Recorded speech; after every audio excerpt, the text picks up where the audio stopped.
Today's topic is about the humanoid robot. Second, it means the special purpose humanoid robot or special application of the humanoid robot.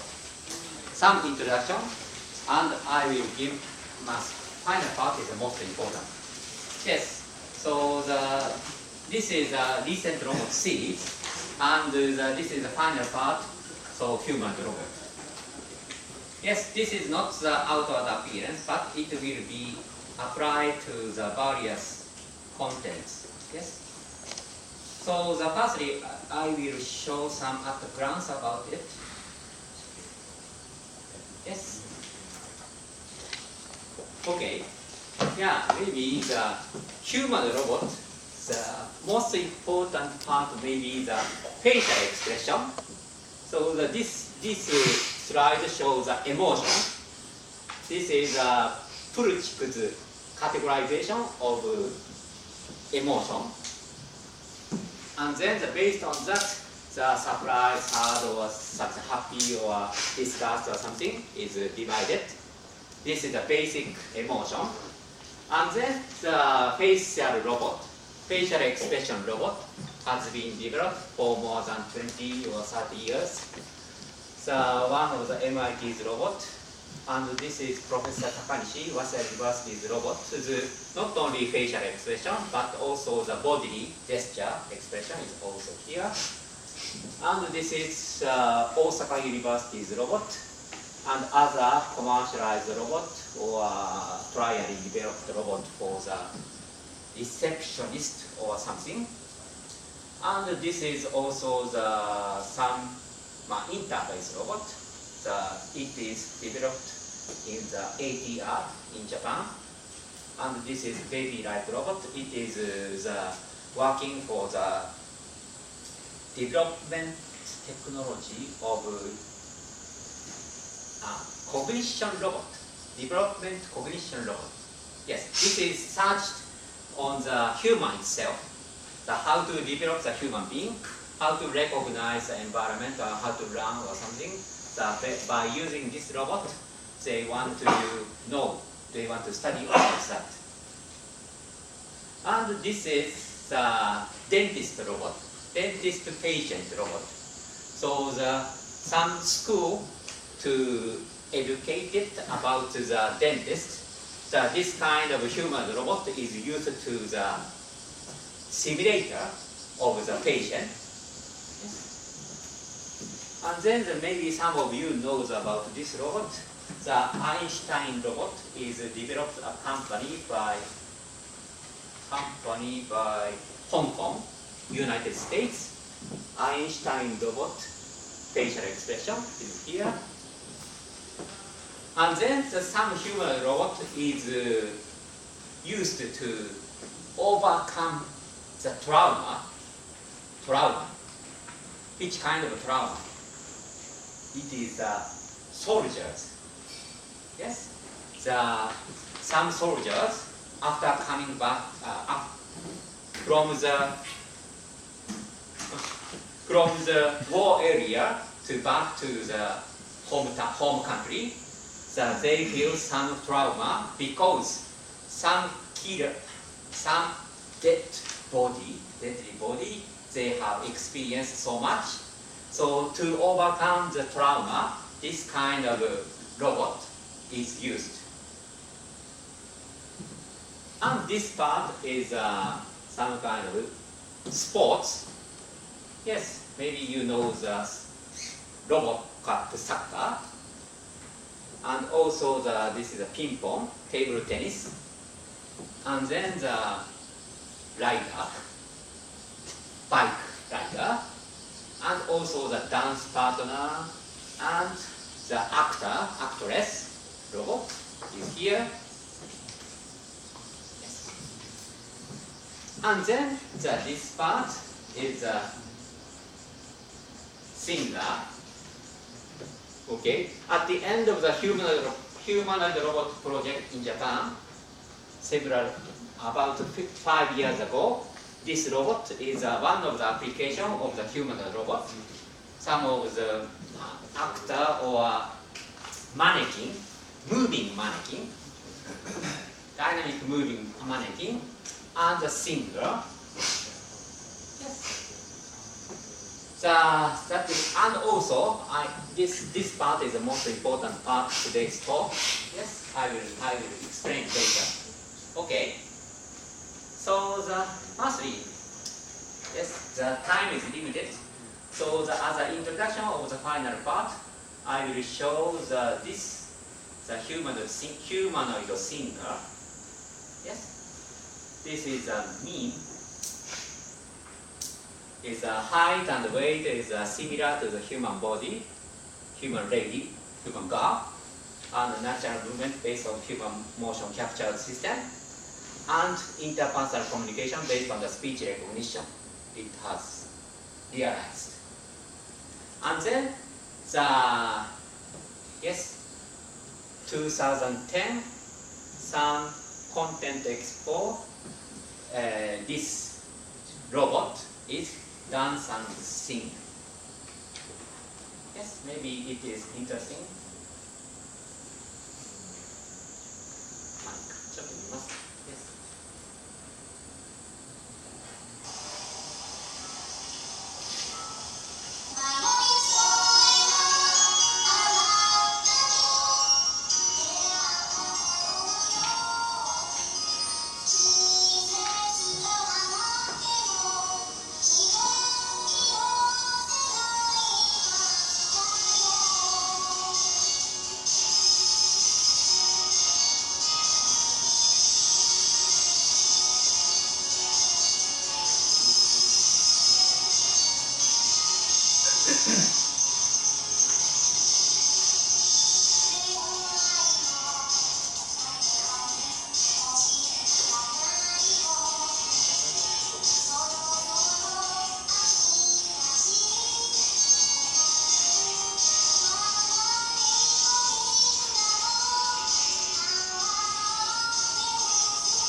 This is more than 5 years ago.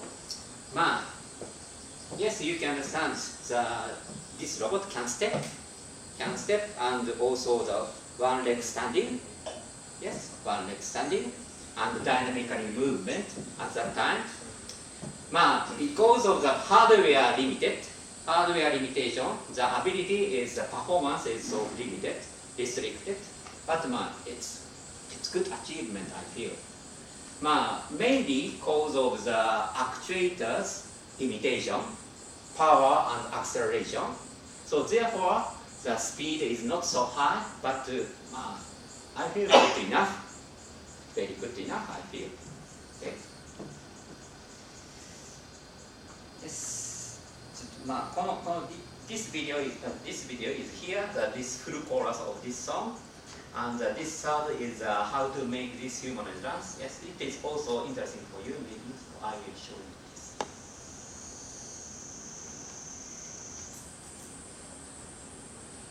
Yes, the simulator is used.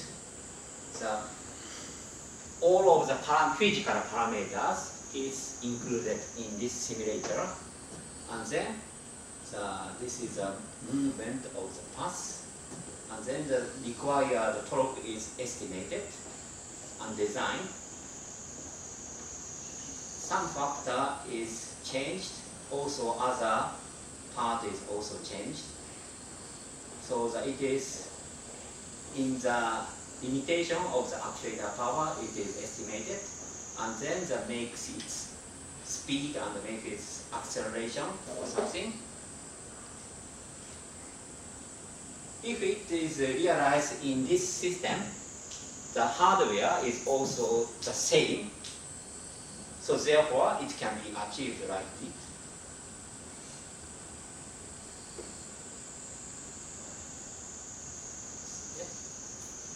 this is another example is here. Modify some part and make the trajectory and then realize it in the real time. And after simulated, it is loaded on this physical body and then realized. Yes. And presently, yes, this small sized robot, table sized humanoid robot is also on market. The programmable idle robot to dance whatever dance you want on the tabletop on your choose. This is the prices here. So I will show this demonstration video. This is the last year launch. Okay.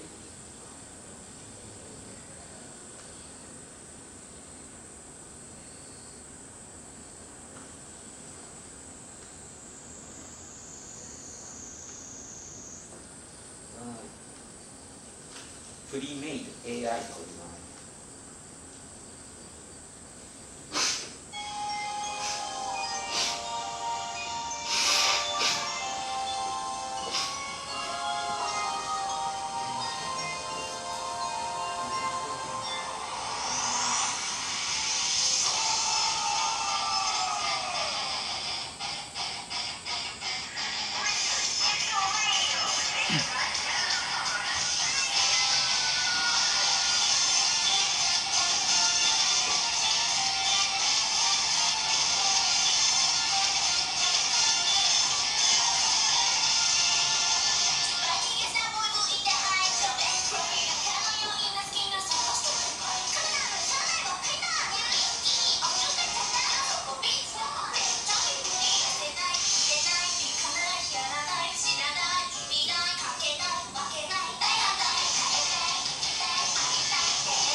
This is also limited by its actuator, but it's really good, pretty good in this performance on the tabletop.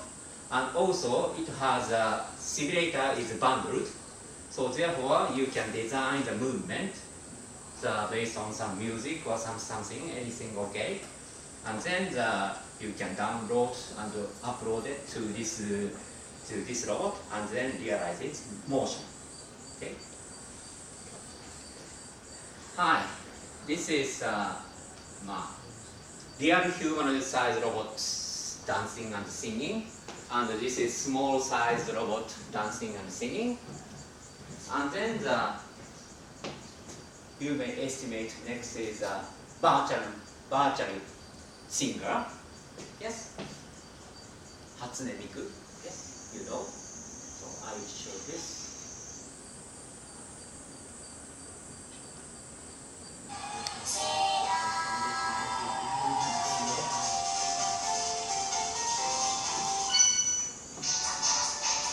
This is a game character, so therefore firstly, this kind of special effect sound is here.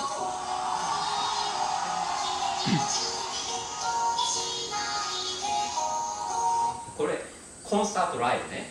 コンサートライブ。So the many audience here, and this is a three-dimensional screen that projected on screen as a three-dimensional virtual singer is really here, and the back musician is also there. Okay.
ちょっと、だからまあリアルサイズロボット、スモールサイズロボット、バーチャルシンガーでしょ。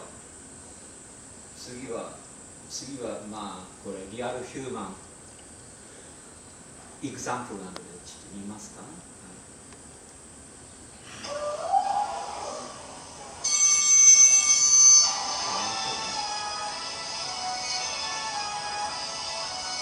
まあモノクロですけどね。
This kind of movement the robot cannot achieve presently, but in future, maybe it's okay.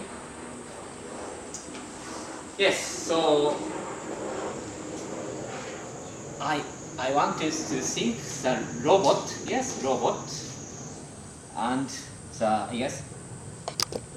real size tabletop, and then the virtual reality robot, virtual reality and real human.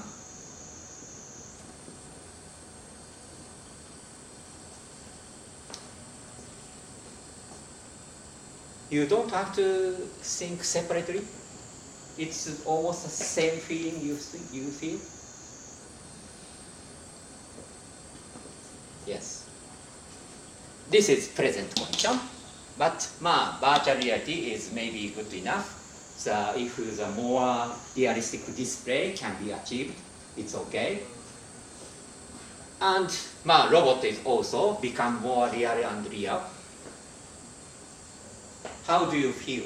Yes, these three things. Yes. It's physical body itself and the physical weight, of course, and existence. But virtual reality is more useful. Anywhere it can be appeared, it can be put, anywhere you can put. Real human, real singer is more,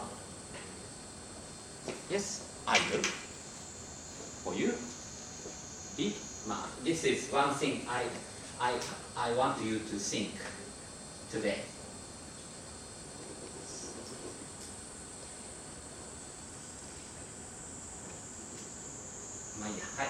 Move to the next. Human robot interaction research を言って Yes, from this part, based on this thing, this is final part. I said that this is an important part. This one is about the robot take over your job. Okay? And this part and the next part is a robot in lab. Okay? So firstly, about the human robot or robot future. Yes. This video, Rodney Brooks, the founder, CTO of Rethink Robotics, the dual arm assembling robot, and also almost the founder of the Roomba's robot or something, is talked about the robot futures. And then this video is Bruno Maisonnier, is Aldebaran Robotics CEO. Aldebaran Robotics is famous about the nanorobot, the small size human robot. It is very, very widely used in the many universities in the world.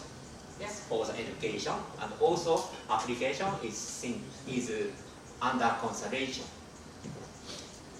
Yes, so therefore the humanoid type robot is becoming popular and widely used. So, but I think this is a video. Human need not apply the 2014, about 2 years ago. It takes 15 minutes, but I want you to watch it carefully. Yes, it's okay? English is short, but please think it. Every human used to have to hunt or gather to survive, but humans are smartly lazy, so we made tools to make our work easier. From sticks to plows to tractors, we've gone from everyone needing to make food to modern agriculture with almost no one needing to make food. Firstly, they say the tool is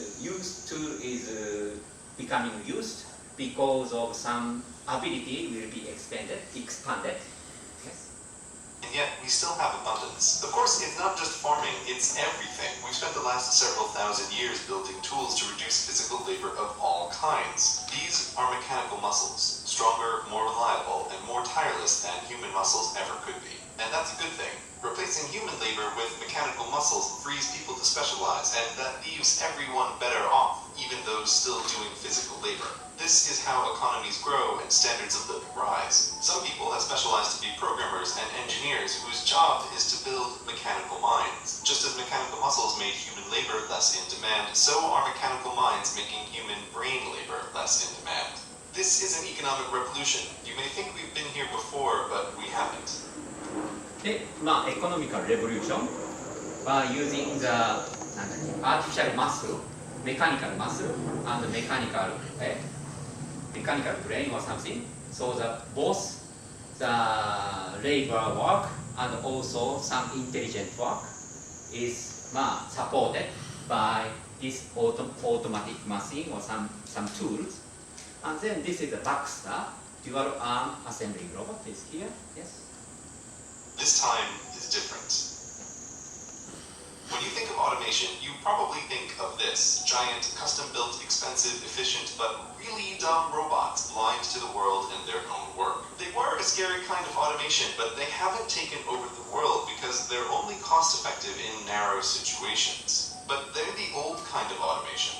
This automation is used very, very narrow viewpoint of economics. Economics first priority, so therefore the automation is led into some production manufacturing. Is the new kind. Meet Baxter. Unlike these things which require skilled operators and technicians and millions of dollars, Baxter has vision and can learn what you want him to do by watching you do it. And he costs less than the average annual salary of a human worker. Unlike his older brothers, he isn't pre-programmed for one specific job. He can do whatever work is within the reach of his arms. Baxter is what might be thought of as a general-purpose robot, and general purpose is a big deal. Think computers. They too start out as highly...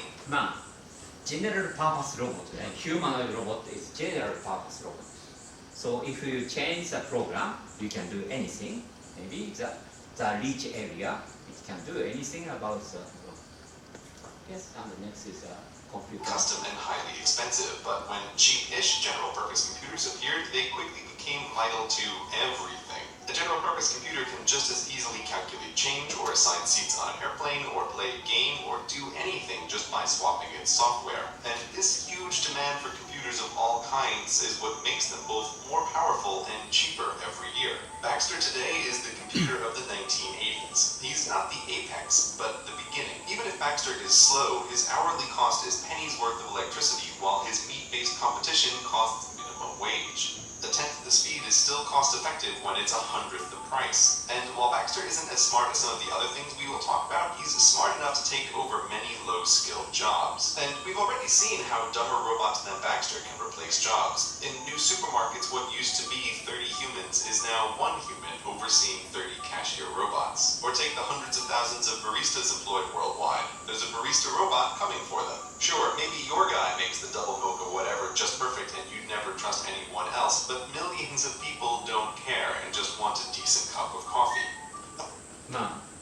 Yes, also cashier and coffee maker is also behind the scene. Some human worker is working, but this kind of low skilled work can be replaced to that kind of Baxter robot. Oh, and by the way, this robot is actually a giant network of robots that remembers who you are and how you like your coffee no matter where you are. Pretty convenient. We think of technological change as the fancy, new, expensive stuff, but the real change comes from last decade stuff getting cheaper and faster. That's what's happening to robots now. And because their mechanical minds are capable of decision-making, they are out-competing humans for jobs in a way no pure mechanical muscle ever could. Imagine a pair of horses in the early 1900s talking about technology. One worries all these new mechanical muscles will make horses unnecessary. The other reminds him that everything so far has made their lives easier. Remember all that farm work? Remember running from coast to coast delivering mail? Remember riding into battle? All terrible. These new city jobs are pretty cushy, and with so many humans in the cities, there will be more jobs for horses than ever. Even if this car thingy takes off, you might say, there will be new jobs for horses we can't imagine. But you, dear viewer, from beyond 2000, know what happened. There are still working horses, but nothing like before. The horse population peaked in 1915. From that point on, it was nothing but down. There isn't a rule of economics that says better technology makes more better jobs for horses. It sounds shockingly dumb to even say that out loud, but swap horses for humans and suddenly people think it sounds about right. As mechanical muscles push horses out of the economy, mechanical minds will do the same to humans. Not. This said, the horses decreasing, the number of horses decreasing, but the human worker, yes, human can get some job in place of the horses. In that case, at that time. Immediately, not everywhere, but in large enough numbers and soon enough that it's going to be a huge problem if we're not prepared, and we're not prepared. You, like the second horse, may look at the state of technology now and think it can't possibly replace your job, but technology gets better, cheaper, and faster at a rate biology can't match. Just as the car was the beginning of the end for the horse, so now does the car show us the shape of things to come. Yes, this is because from horse riding, horse usage, and the vehicles, car, and this is one evolution, maybe. And the next evolution is the normal car to the automobiles. The next evolution is here. So what happens is talked here. Self-driving cars aren't the future. They're here and they work. Self-driving cars have traveled hundreds of thousands of miles up and down the California coast and through cities, all without human intervention. The question is not if they'll replace cars, but how quickly. They don't need to be perfect. They just need to be better than us. Human drivers, by the way, kill 40,000 people a year with cars just in the United States. Yes. So why automatic car? Because one reason is the safety to prevent the kill persons or some accident, to prevent accident. So therefore, autonomous vehicle is necessary, they say. Yes, of course, it's okay. Given that self-driving cars don't blink, don't text while driving, don't get sleepy or stupid, it's easy to see them being better than humans because they already are. Now, to describe self-driving cars as cars at all is like calling the first cars mechanical horses. Cars in all their forms are so much more than horses that using the name limits your thinking about what they can even do. Let's call self-driving cars what they really are. Autos, the solution to the transport objects from point A to point B problem. Traditional cars happen to be human-sized to transport humans, but tiny autos can work in warehouses and gigantic autos can work in pit mines. Moving stuff around is who knows how many jobs, but the transportation industry in the United States employs about 3 million people. Extrapolating worldwide, that's something like 70 million jobs at a minimum. These jobs are over. The usual argument is that the unions will prevent it, but history is filled with workers who fought technology that would replace them, and the workers always lose. Economics always wins, and there are huge incentives across wildly diverse industries to adopt autos. Workers always lose. Economies always win. So therefore, in United States, more than 3 million drivers is there, but maybe lose their job. Yes, even though some union has some power to prevent it, but economy is always. For many transportation companies, humans are about a third their total costs. That's just the straight salaries. Yes, the cost for transportation business, the 1/3 is labor's cost. So the economic person wants to reduce this cost. Yes. Humans sleeping in their long-haul trucks cost time and money, accidents cost money, carelessness costs money. If you think insurance companies will be against it, guess what? Their perfect driver is one who pays their small premiums and never gets into an accident. The autos are coming, and they're the first place where most people will really see the robots changing society. But there are many other places in the economy where the same thing is happening, just less visibly. So it goes with autos, so it goes for everything. It's easy to look at autos and Baxters and think technology has always gotten rid of low-skilled jobs we don't want people doing anyway. They'll get more skilled and do better educated jobs like they've always done. Even ignoring the problem of pushing 100 million additional people through higher education, white-collar work is no safe haven either. So, the low-skilled, yes, this is low-skilled work should be replaced to the machine, maybe. And the human worker should be more educated and more higher level work should do. It is also said. And yes, white collar person will become highly educated and do some job, some kind of management or some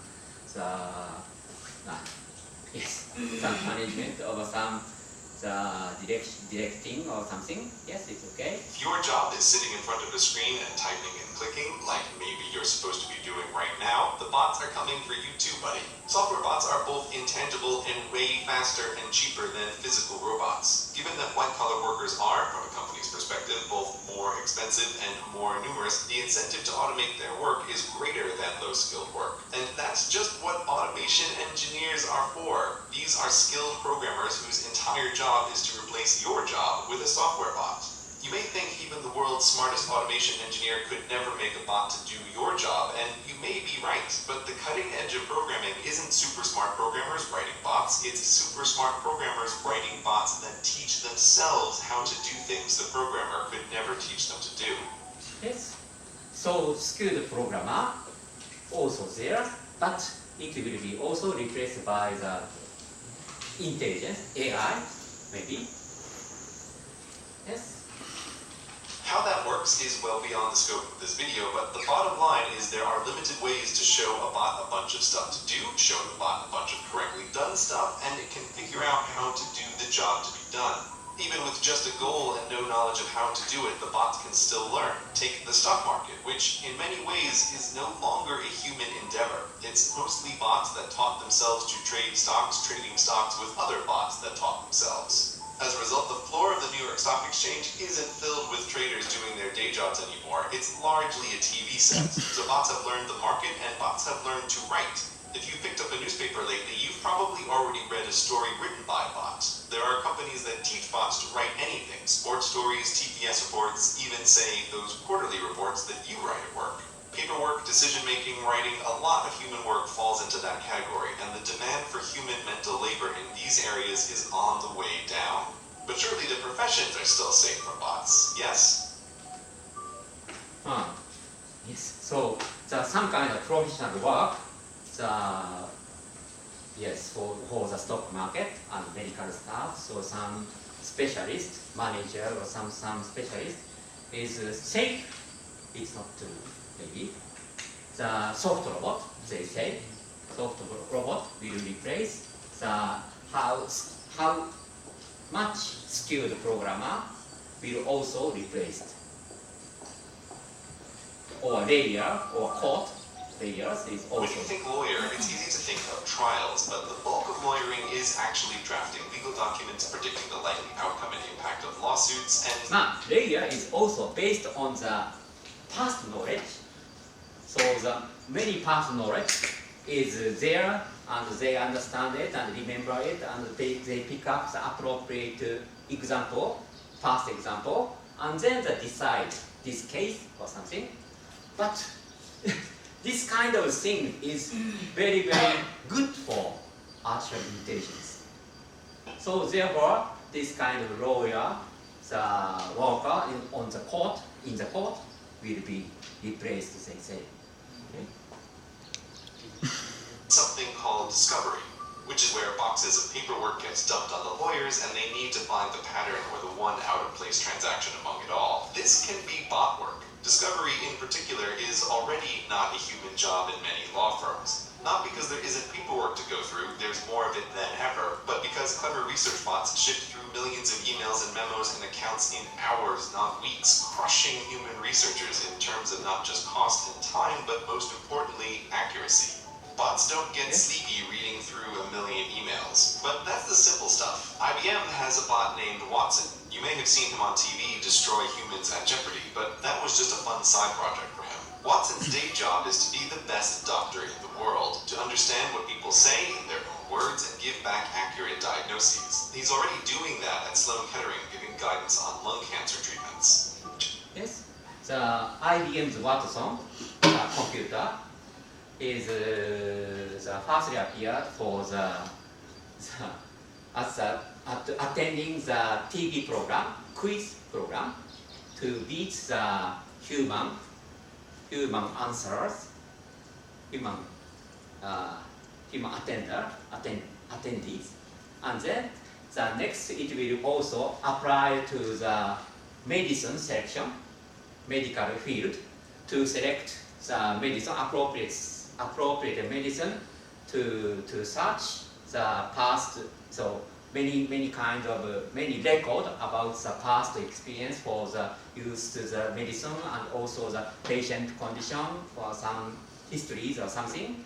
And then based on that, appropriate medicine should be selected to give to the new patient.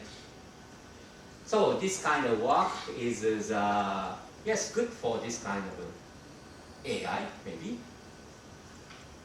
Just as autos don't need to be perfect, they just need to make fewer mistakes than humans, the same goes for doctor bots. Human doctors are by no means perfect. The frequency and severity of misdiagnoses are terrifying. Yes, the doctor bot, because the true number of premature deaths associated with the preventable harm to patient was estimated more than 400 per year.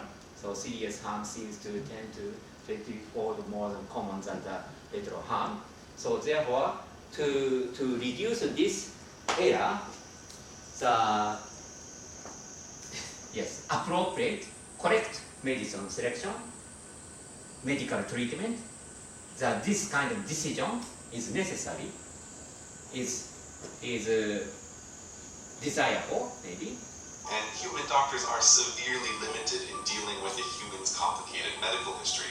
Understanding every drug and every drug's interaction with every other drug is beyond the scope of human knowability, especially when there are research robots whose whole job it is to test thousands of new drugs at a time.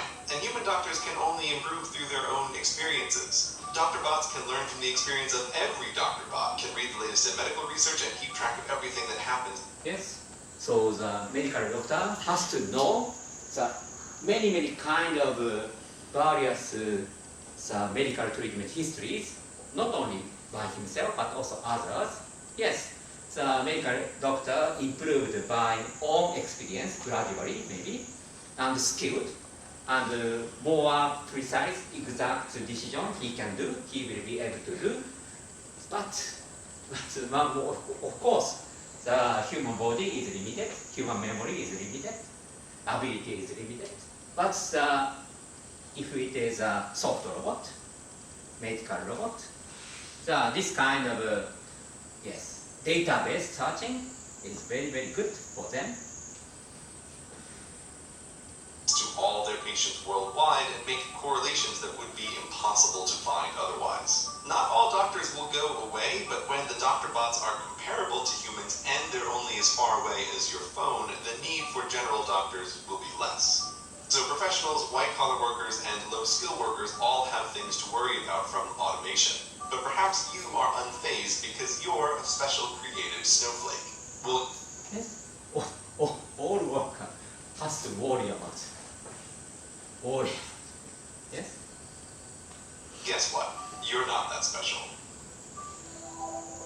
Yes, finally, creativity. Creativity may feel like magic, but it isn't. The brain is a complicated machine, perhaps the most complicated machine in the whole universe, but that hasn't stopped us from trying to simulate it. There's this notion that just as mechanical muscles allowed us to move into thinking jobs, that mechanical minds will allow us to move into creative work. But even if we assume the human mind is magically creative, it's not, but just for the sake of argument, artistic creativity isn't what the majority of jobs depend on. The number of writers and poets and directors and actors and artists who actually make a living doing their work is a tiny, tiny portion of the labor force. And given that these are professions dependent on popularity, they'll always be a very small portion of the population. There can't be such a thing as a poem and painting-based economy.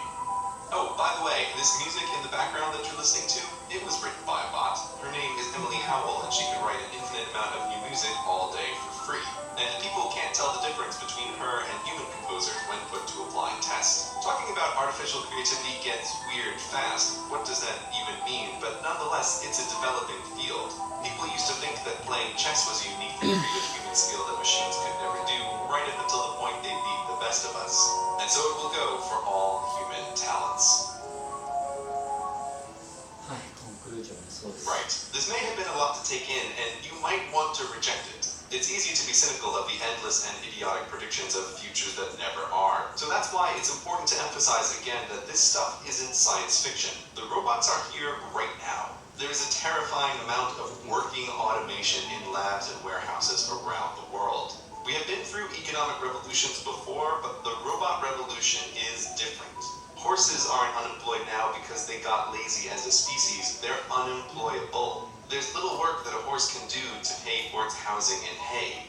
And many bright, perfectly capable humans will find themselves the new horse, unemployable through no fault of their own. But if you still think new jobs will save us, here's one final point to consider. The US Census in 1776 tracked only a few kinds of jobs. Now there are hundreds of kinds of jobs, but the new ones are not a significant part of the labor force. Here's the list of jobs ranked by the number of people who perform them. It's a sobering list with the transportation industry at the top. Continuing downward, all of this work existed in some form 100 years ago, and almost all of them are easy targets for automation. Only when we get to number 33 on the list is there finally something new. Don't think that every barista or white-collar worker need lose their job before things are a problem. The unemployment rate during the Great Depression was 25%. The list above is 45% of the workforce. Just what we talked about today, the stuff that already works, can push us over that number pretty soon. And given that even in our modern technological wonderland, new kinds of work aren't a significant portion of the economy, this is a big problem. This video isn't about how automation is bad, rather that automation is inevitable. It's a tool to produce abundance for little effort. We need to start thinking now about what to do when large sections of the population are unemployable through no fault of their own. What to do in a future where, for most jobs, humans need not apply.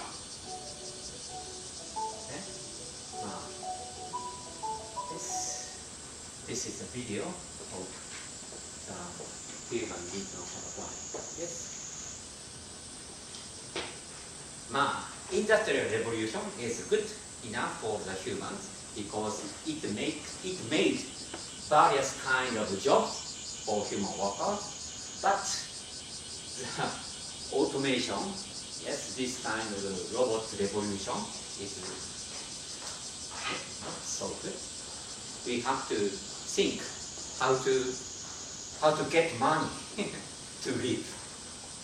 Yes, because many jobs is replaced to the robot, and other not so much skilled person, how to get money is a very, very big problem, I feel.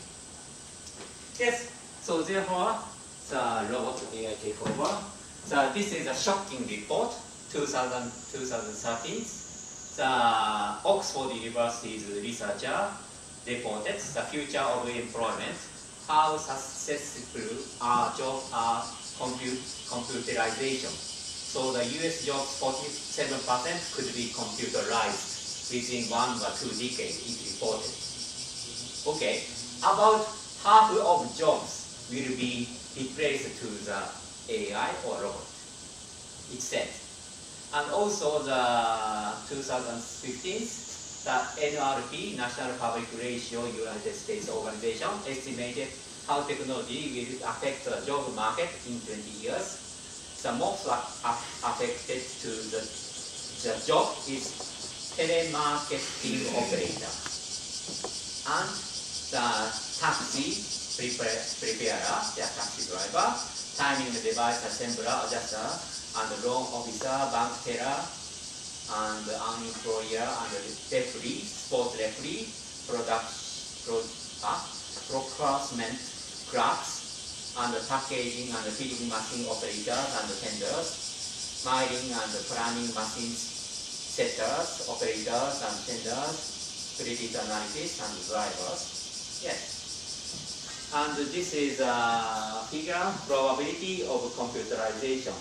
Yes, high probability is this kind of works. Yes, sales and related works, and service works, and yellow is office and administrative support is also highly estimated to be replaced to the AI or robot. Okay. Yes, so this kind of related article. Next page shows some opinions about this condition. For example, the Google CEO said it is only the reduced work time, he said. So therefore it means maybe it is good for the workers, human workers, because it can reduce the working time. If he gives some same salary, it's good, maybe, but not maybe. And Michel Kendu, this economist, said like this. And the Tesla Motors CEO said, I think we should be very careful about artificial intelligence. If I were to guess at what our biggest existential threat is, it's probably that with artificial intelligence we are summoning the demon, he said. And also Stephen Hawking, the very, very famous physicist and cosmologist in the UK, he said the development of artificial intelligence could spell the end of the human race, he said. Yeah. Maybe the human will be disappeared. And then the computer will take over human with AI at some within the next 100 years. When that happens, we need to make sure the computers have goals assigned with ours. And also the Bill Gates, Microsoft co-founder, said it has been suggested that the robots become more advanced and we ask them to perform more and more tasks, and they may be unable to emphasize within human ethics and morals. So that specifically they may not be able to clearly understand right from wrong like a human does. And no matter how safety we think we have programmed them. It's okay. Yes, looks like this. Yes, it's good to the automation, but how to find the to live, we have to think.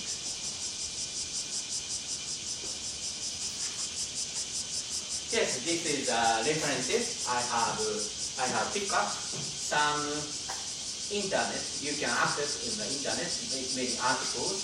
Yes, I have listed up 10 articles on the net. So you should read afterwards. This is one of the subjects today.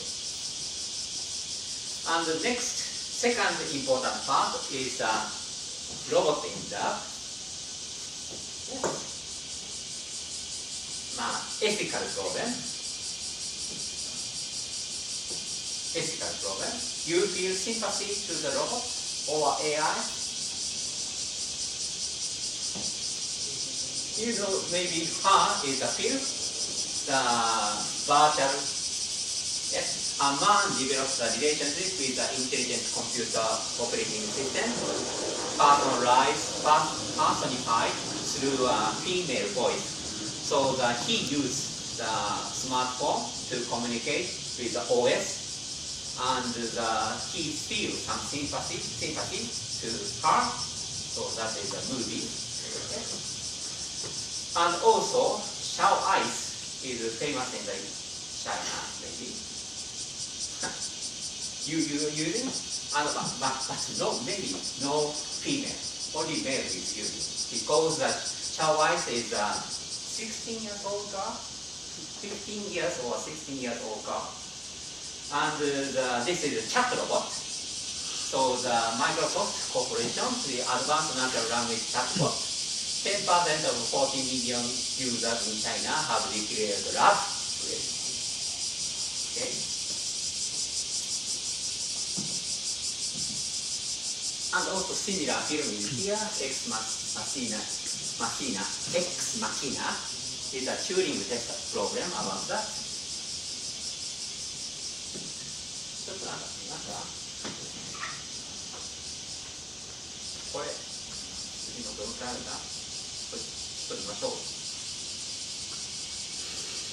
She's been called a chatty teenager, a good listener, even a sympathetic friend. Can more than 20 million users in China be wrong?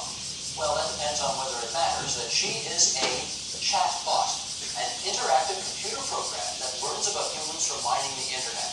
Joining us now, consider the North American future for such computer BFFs. That's best friends forever. In San Francisco, California, senior writer for the New York Times and author of Machines of Loving Grace, The Quest for Common Ground Between Humans and Robots. In Montreal, Quebec, Kim Sawchuk, Professor of Communication Studies at Concordia University. And here with me in studio, tech expert Jesse Hirsch, co-founder of the Academy of the Impossible. Love the title of that company. Jesse, good to have you back in the studio. And to John and Kim at Points Beyond, we're happy to have you on TVO tonight. I want to start our discussion by playing a clip from a movie that I'm sure everybody saw a couple of years ago. Got a lot of attention, a really unique book, and something that we're in fact going to be talking about over the next hour. Right, introducing the heart. Everything about everything. I love the way you look at the world. How long before you're ready to date? What do you mean? I saw in your emails that you've gone through a breakup. But you're kind of nosy. So what was it like being married? There's something that feels so good about sharing your life with somebody. How do you share your life with somebody? How are you? I guess I'm just really having fun. You really deserve that. It's been a long time since I've been with somebody that I felt totally at ease with. What's it like to be alive in that room right now? I wish I could put my arms around you. Wish I could touch you. That's Scarlett Johansson's voice playing her title character in that movie of the same name. Jesse, I want to pick up on a line that was in there. She says, this best friend forever, computerized, when he says, you're awfully nosy going in my emails, she says, you'll get used to it. Are we just going to get used to this eventually someday? If it's rolled out correctly, yeah. I mean, the devil's in the details, and I think we're in a great marketing experiment in which the technology has incredible capabilities, but there's a huge creepy factor. And in the world of AI and robotics, there's a concept called the uncanny valley. And it's this idea that when a robot gets really close to being a human, it really throws us off. We get this sense of creepiness. And I think the same can be applied to virtual assistants. that when it's at a basic level, we're kind of okay with it. But when it becomes our Jungian psychotherapist that knows everything about us and then seduces us, that gets a little over the edge. So the question is, how do you gradually introduce this technology to society so that we love it rather than fear it? And I think that's where there's a number of interesting experiments that are really trying to prove that. Then He said this is the same as the uncanny valley problem. Yes, not only the physical existence, but also some virtual existence also has the uncanny valley problem. So it's familiar and it's like discussed, feel fair. But after that, it's more familiar and close to the human being. So therefore, some kind of feeling as a human existence or some feeling the sympathy, emotion or something. Yes. is happening right now, and John, just before I bring you into the conversation here, I want to read an excerpt from Wikipedia here, which describes something called Xiaoice. That's spelled X-I-A-O-I-C-E. An advanced natural language chatbot developed by Microsoft. It is primarily targeted at the Chinese community on the microblogging service Weibo. The conversation is text-based. The system learns about the user and provides natural language conversation. Microsoft gave Xiaoice a compelling personality and sense of, quote, intelligence by systematically mining the Chinese internet for human conversations. Okay, John, in your view, how similar is Xiaoice to the artificial intelligence we just saw in that clip from her?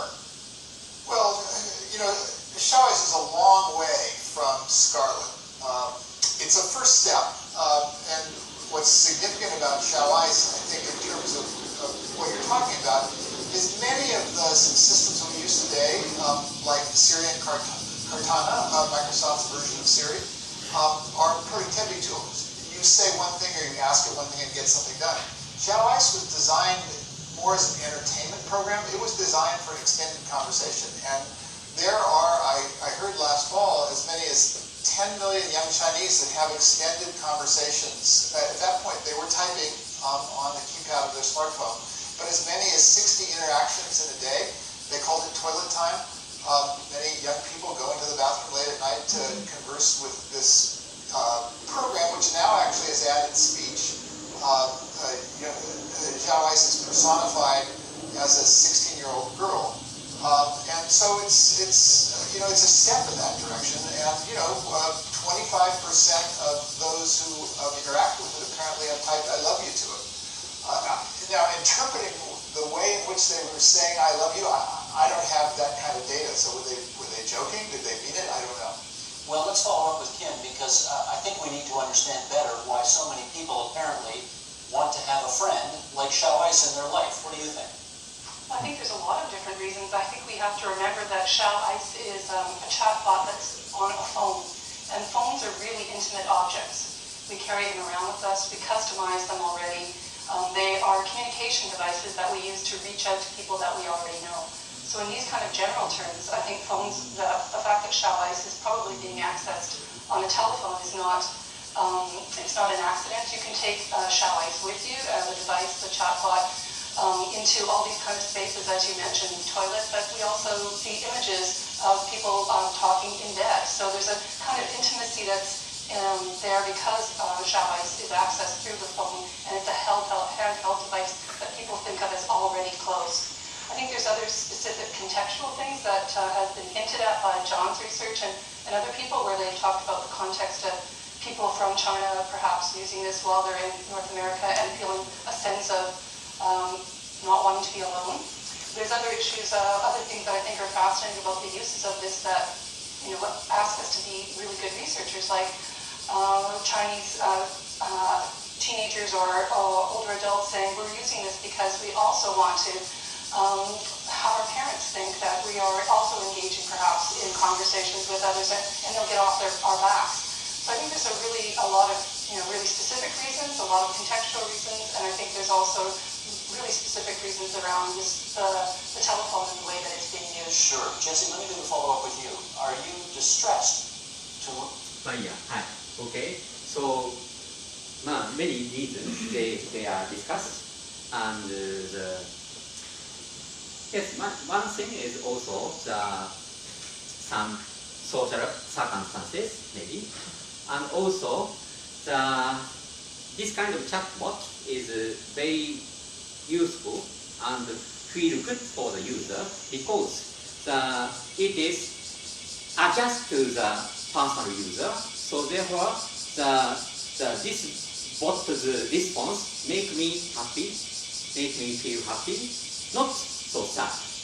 But the human friend is not only make happy, but also some kind of sometimes disgust and sad or something. So very, very mixture, complex existence, but the chatbot always feel me happy. So in many cases, so therefore, but by using this, maybe the view range become narrow and narrow. Only concentrate on only that. It's not good for for example, the young people to be educated more and more and experience more and more various things. But it's always make me happy, make user happy. So therefore, some of them is using and concentrate and hard user becomes a hard user of this kind of chatbot maybe. This is one, this is only one reason, of course. Yes, so therefore, which kind of emotional robot, emotional existence you want to use? So therefore, I will show this SoftBank's proposal and also the SoftBank's proposal.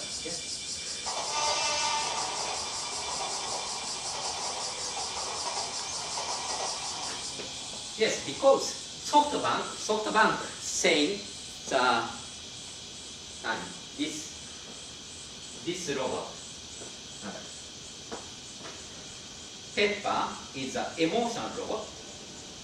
He said, this emotional thing is good for you or not? I ask you about that.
Second episode.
サードエピソードね。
運べよって思うよね。これセブンスエピソード、ベイビーケアリー。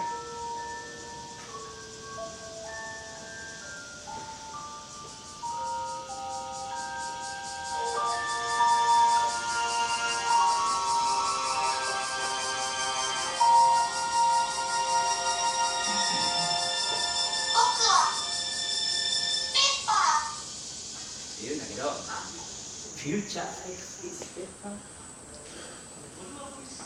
まあいいですよ。でも私はいらないな。富士通ビデオ見ますかね。3分しかないから。富士通ビデオ見ますか。富士通 define the robot as connecting meter。あ、そう、インターフェースだよね。はい、インターフェースです。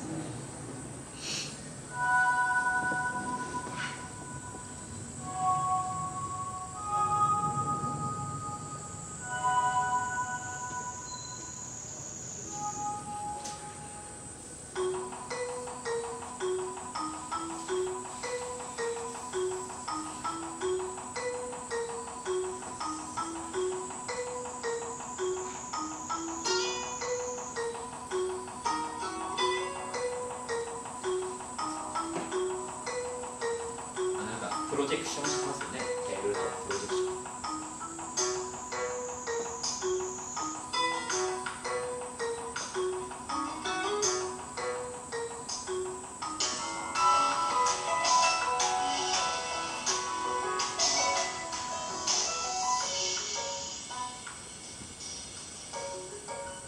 Visiting the base maker ですね。ベースマニファクチャー。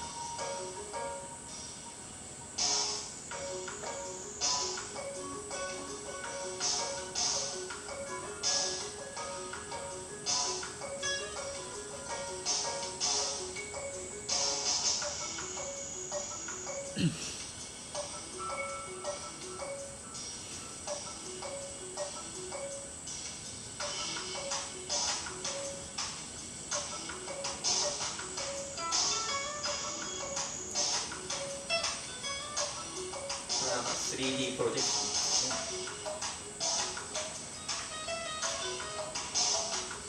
ジェスチャーレコニッションでなんかチェンジシェイプ。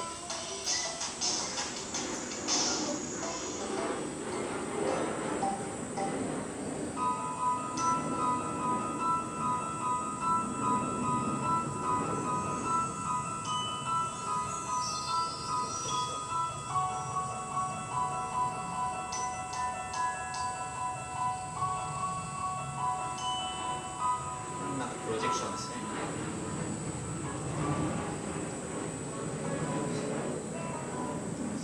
これなんかインフォメーションエクスチェンジだからこっちからバイセクが来るの分かってストップスタート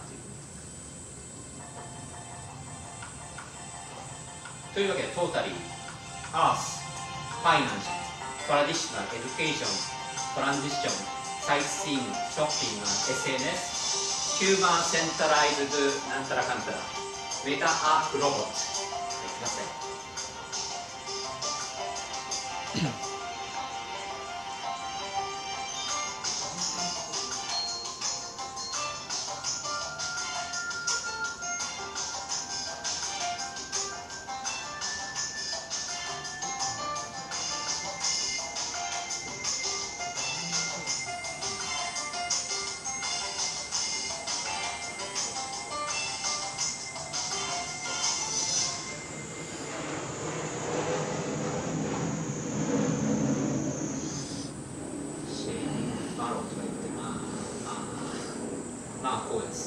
This illustrates robot future vision, tomorrow's society of robot coexistence human in harmony with humans. Harmonize with humans. Yes. So therefore, the next is yes, robotic loves references. Yes, there are many articles on the net. So it's recent to the more than 5 years ago. Yes.